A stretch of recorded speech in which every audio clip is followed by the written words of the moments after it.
নমস্কার। আমাদের আজকের আলোচ্য বিষয় কুম্ভ রাশি কুম্ভ লগ্ন।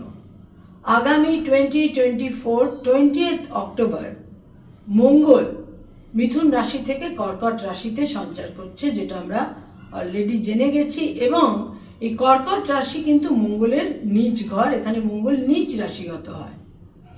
এবার কুম্ভ রাশি কুম্ভ লগ্ন অর্থাৎ সাইন অ্যাকোয়ারিয়াস, কুম্ভ রাশি কুম্ভ লগ্নের ষষ্ঠে 6th হাউসে মঙ্গল সঞ্চার করছে এবং এখানে 20 অক্টোবর সঞ্চার করার পর পুনর্বসু নক্ষত্র অবলম্বন করে সঞ্চার করছে মঙ্গল।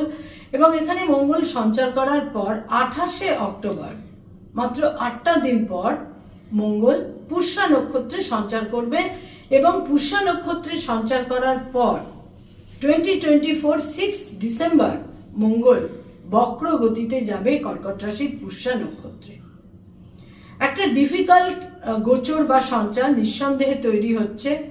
কুম্ভ রাশি কুম্ভ লগ্নের ষষ্ঠে মঙ্গল সঞ্চার করছে এবং কুম্ভ রাশি কুম্ভ লগ্নের জন্য মঙ্গল হচ্ছে একাধারে তৃতীয় এবং দশমের অধিপতি, 3rd এবং 10th এর লর্ড হচ্ছে মঙ্গল এবং সেই মঙ্গল 6th হাউসে সঞ্চার করছে। মঙ্গল ক্রূর গ্রহ, পাপগ্রহ। মঙ্গল যদি উপচয় স্থানে 6th হাউসে সঞ্চার করে সেখানে বিশেষ কোনো নেতিবাচক দিক নেই, কিন্তু মঙ্গল যেহেতু নিচ রাশিগত হচ্ছে, বক্র গতিতে যাবে। বক্র গতিতে যাওয়া বা রেট্রোগ্রেড মোশনে যাওয়ার অর্থ মঙ্গল পৃথিবীর নিকটবর্তী হচ্ছে, পৃথিবীর থেকে সবচেয়ে কম দূরত্বে মঙ্গল আসছে এবং মঙ্গল কিন্তু আরো বেশি প্রভাবশালী হচ্ছে। এবং মঙ্গল যেহেতু কুম্ভ রাশি কুম্ভ লগ্নের তৃতীয় এবং দশমের অধিপতি হয়ে ষষ্ঠে সঞ্চার করছে এবং বিশেষ করে দশমের অধিপতি হয়ে ষষ্ঠে সঞ্চার করছে, সেটা কিন্তু কুম্ভ রাশি কুম্ভ লগ্নের জাতক জাতিকাদের প্রফেশনের ক্ষেত্রে, কেরিয়ারের ক্ষেত্রে, কর্মজীবনে নিশ্চিত রূপে কিছু ডিফিকাল্টিজ বা কিছু প্রতিবন্ধকতা ইত্যাদি কিন্তু তৈরি করবে। এই মঙ্গলের কর্কট রাশিতে সঞ্চার করার পর দৃষ্টি থাকবে কুম্ভ রাশি কুম্ভ লগ্নের নবমে, 9th হাউসে অর্থাৎ ভাগ্যস্থানে।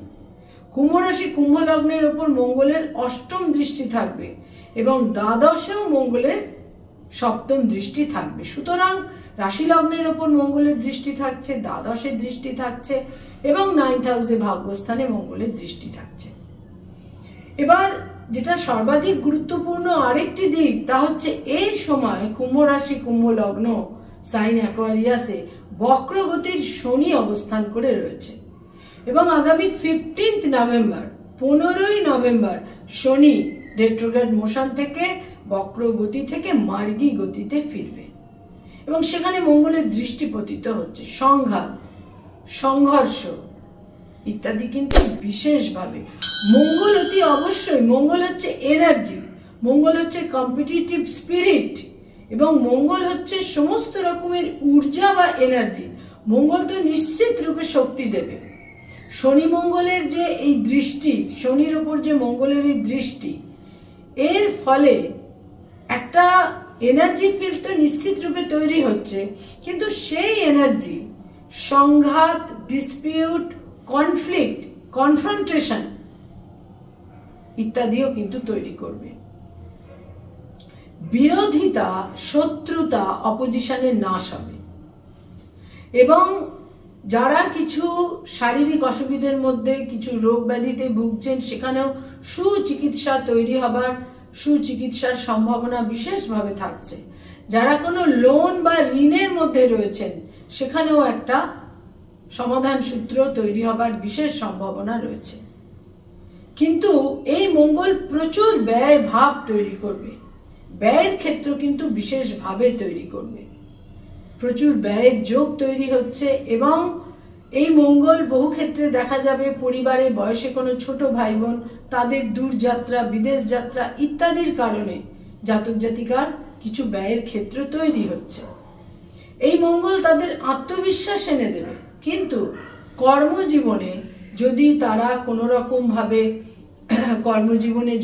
কোনো রকম ভাবে কোনো পোলাইটনেস বা একটা কম্প্রোমাইজ ইত্যাদির মধ্যে না থাকতে পারেন, তাহলে কিন্তু বিভিন্নভাবে ভাগ্য পরিবর্তনের সম্ভাবনা, ভাগ্য পরিবর্তনের একটা সম্ভাবনা তৈরি হচ্ছেই।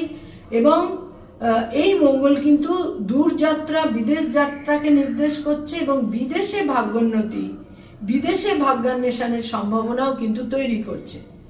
ধর্মীয় স্থানের ভ্রমণের ক্ষেত্র তৈরি হবে এবং দাম্পত্য জীবনে একটি বিশেষ ক্ষেত্র তৈরি হচ্ছে, যেটা 17 অক্টোবর থেকে 16 নভেম্বর পর্যন্ত স্বামী বা স্ত্রীর স্বাস্থ্যহানি, স্বামী বা স্ত্রীর কোনো রকম আকস্মিকভাবে কোনো বিড়ম্বনা, স্বামী বা স্ত্রীর মানহানি, স্বামী বা স্ত্রীর কোনোভাবে কোনো সরকারিভাবে কোনো মর্যাদাহানি ইত্যাদির সম্ভাবনাও কিন্তু থাকছে।